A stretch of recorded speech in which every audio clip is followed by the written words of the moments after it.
Online classes अभ्यास 24 में मैं योगेंद्र पांडे पुनः एक बार आपका हार्दिक स्वागत करता हूं। आज का जो टॉपिक है वो है फ्रेंच रेवोल्यूशन लास्ट पार्ट 6। तो we are going to discuss on these topics are evolution of the slavery, the revolution and everyday life and Napoleon Bonaparte. These are some topics we are going to discuss on these matters. So first of all, we are going to discuss on the evolution of the slavery. Let's see. The unwillingness,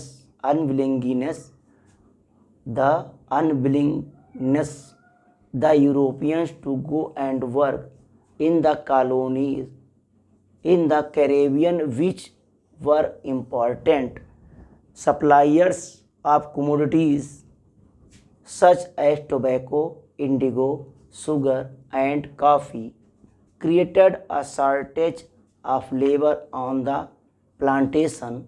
Thus the slave trade began in the 17th century. We are going to discuss about the slave trading in 17th century. So what are the main reason of the slave trading? Let's see on the map. Caribbean means the main islands in Atlantic Ocean like North America, South America, Europe and Africa. This zone is known as the Caribbean Islands. Clear? Let's see. The traders, the European traders work in colonies of the Caribbean islands. During this time, the traders are work in the Caribbean islands, import suppliers of commodities such as tobacco, indigo, sugar and coffee, created the shortage of labor on the plantation. Thus the slave trade began in the 7th century. It means जो ये Europeans थे वो बिना अपनी इच्छा के या कहते हैं ज़बरदस्ती इन कैरेबियंस आइलैंड में व्यापार करने जाते थे। मजबूरी थी व्यापार करना। और व्यापार किसका करते थे? वो जो कमोडिटीज़ थी, डेली नीड की चीज़ें थी, जैसे टोबैको है, इंडिगो है, शुगर है एंड काफ़ी। इन सब चीज़ों के प्लांटेशन लगाते थे ये यूरोपियंस कैरेबियन एरियाज़ में जा कर के। तो इन प्लांटेशनों को या इन पौधों को लगाने के लिए, प्लांटेशंस के लगाने के लिए लेबर लार्ज अमाउंट में चाहिए था। तो लेबर की शॉर्टेज को फुलफ़िल करने के लिए 17वीं सेंचुरी में क्या शुरू हुआ? स्लेव ट्रेड शुरू हो गया, यानी दासों का व्यापार। अब ये दास कहाँ से आते थे, कहाँ जाते थे? स्लेव कहाँ से आते थे, कहाँ जाते थे? तो सब we are going to understand about the map of the slave trade. इस मैप के माध्यम से हम स्लेव ट्रेड को समझने की कोशिश करते हैं। Let's see on the map. European means British और फ्रांसीसी। तो ब्रिटिश और फ्रांसीसी जो थे, इनका एक ट्रायंगुलर शेप बना हुआ था। क्या काम करते थे कि यहाँ पर साउथ अफ्रीका है, अफ्रीका है, साउथ अमेरिका है, नॉर्थ अमेरिका है और ये यूरोप है। तो यहाँ पे ये लोग खेती करते थे। कौन कौन सी खेती करते थे? यूरोपियंस क्या खेती करते थे नॉर्थ अमेरिका और साउथ अमेरिका में? तो ये शुगर की खेती करते थे, तो इंडिगो नील उगाते थे, टोबैको तंबाकू उगाते थे एंड कॉफ़ी उगाते थे। तो इन सब में मज़दूरों की रिक्वायरमेंट होती थी।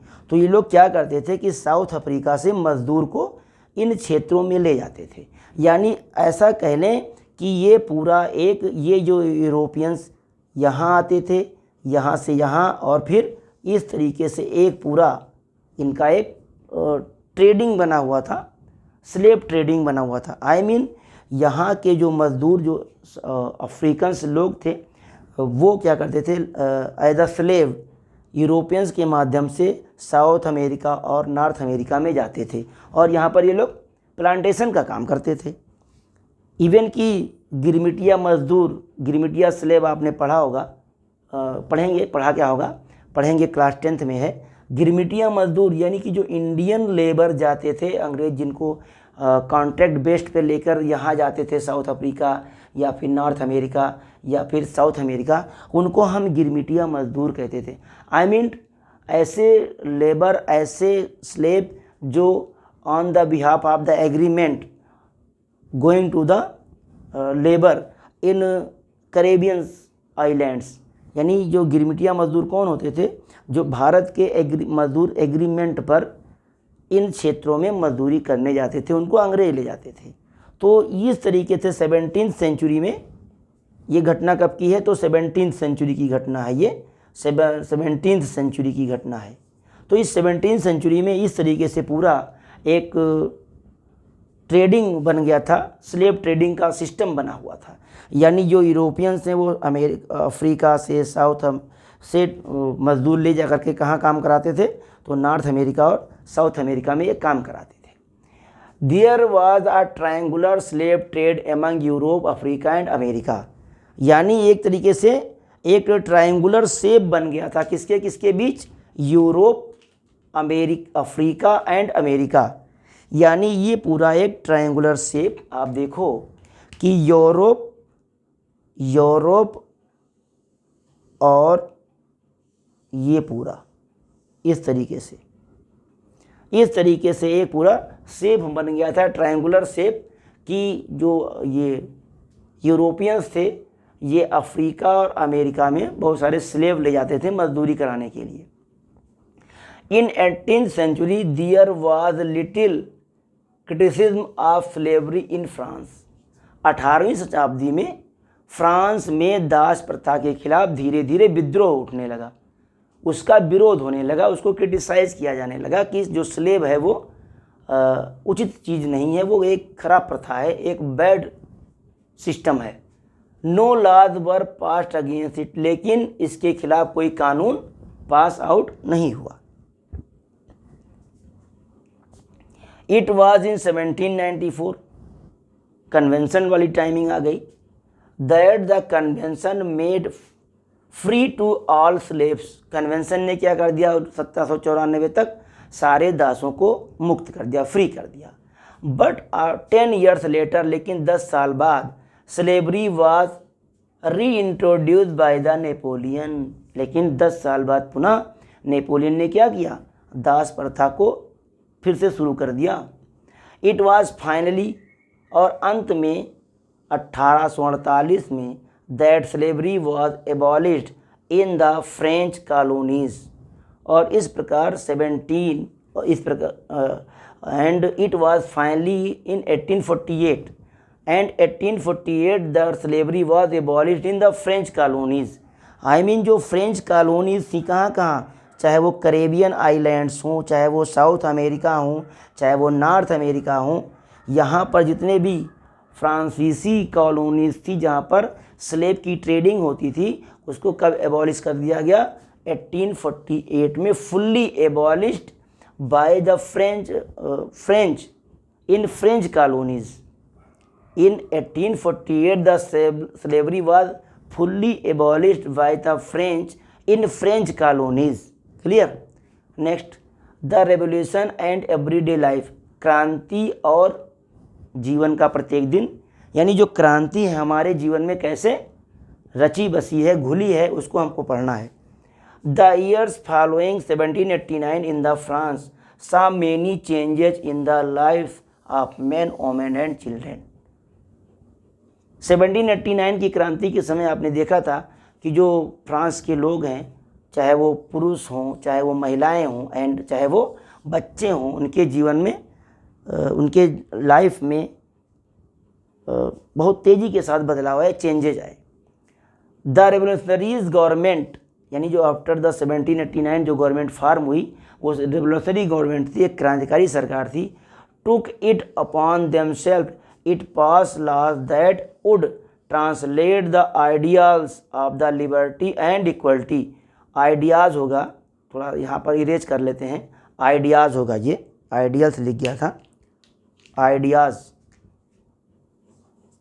तो 1789 के बाद कौन सी आइडियाज़ को ट्रांसलेट किया गया, उसकी परिभाषा दी गई, लिबर्टी स्वतंत्रता, एंड इक्वलिटी समानता, and practice of liberty and equality everyday life.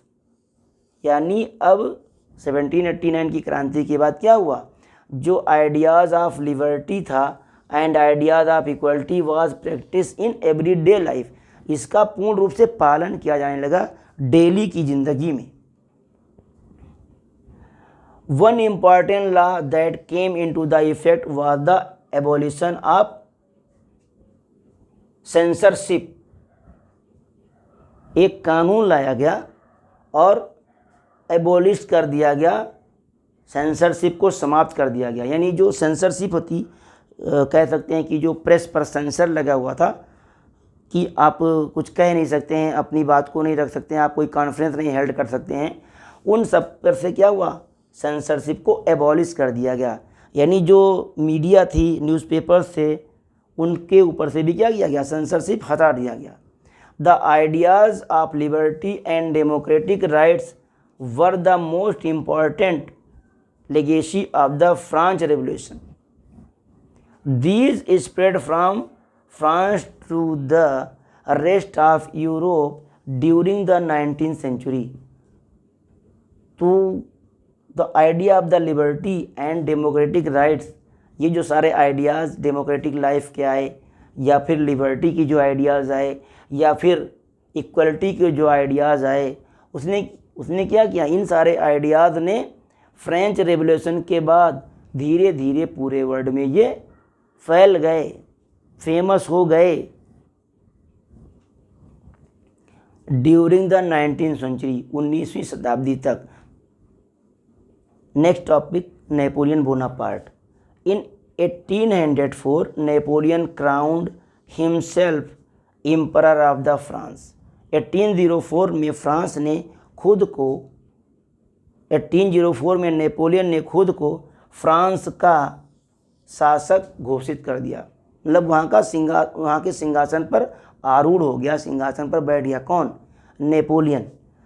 He set out to conquer neighbouring European countries. और उसने क्या किया, जो पड़ोसी यूरोपियन कंट्रीज से उन पर आक्रमण करना, उन पर अधिकार करना शुरू किया, सेट किया कि कैसे हमको लोगों को अपने कब्जे में करना है, जो हमारे पड़ोसी नाइबरिंग कंट्रीज़ हैं। Dispossessing dynasties and creating kingdoms where he placed member of his family. He was his rule as a modernizer of Europe. क्या किया उसने, जो भी वहाँ की गल बगल की डायनेस्टीज थी उसको रिप्लेस करके वहाँ पर खुद का अधिकार स्टेबल कर लिया। किसने? नेपोलियन ने। ही placed members of his family, और अपने परिवार के मेंबर्स को उन जगहों पर जहाँ पर पुरानी ओल्ड डायनेस्टीज थी, ओल्ड कंट्रीज थी, वहाँ पर अपने परिवार के मेंबर्स को प्लेस्ड कर दिया, वहाँ पर देखभाल करने के लिए, वहाँ का राज्य करने के लिए। He saw his role as a moderniser of Europe. Europe को आधुनिकीकृत करने में फ्रांस का सबसे बड़ा हाथ रहा, और फ्रांस का जो रूलर था नेपोलियन, उसकी सबसे बड़ी महत्वपूर्ण भूमिका रही फ्रांस को या यूरोप को मॉडर्नाइज करने में। Finally in 1815 in the battle of the Waterloo, Napoleon was defeated by the Austria and their allies country, and Napoleon sent to Helena island. तो it is the last and last topic of the French Revolution, last part of the French Revolution. So we are going to next day for next chapter in geography or history or civics.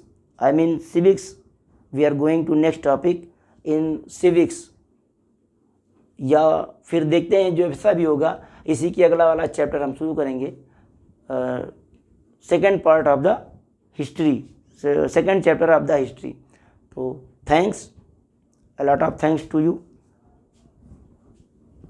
Okay.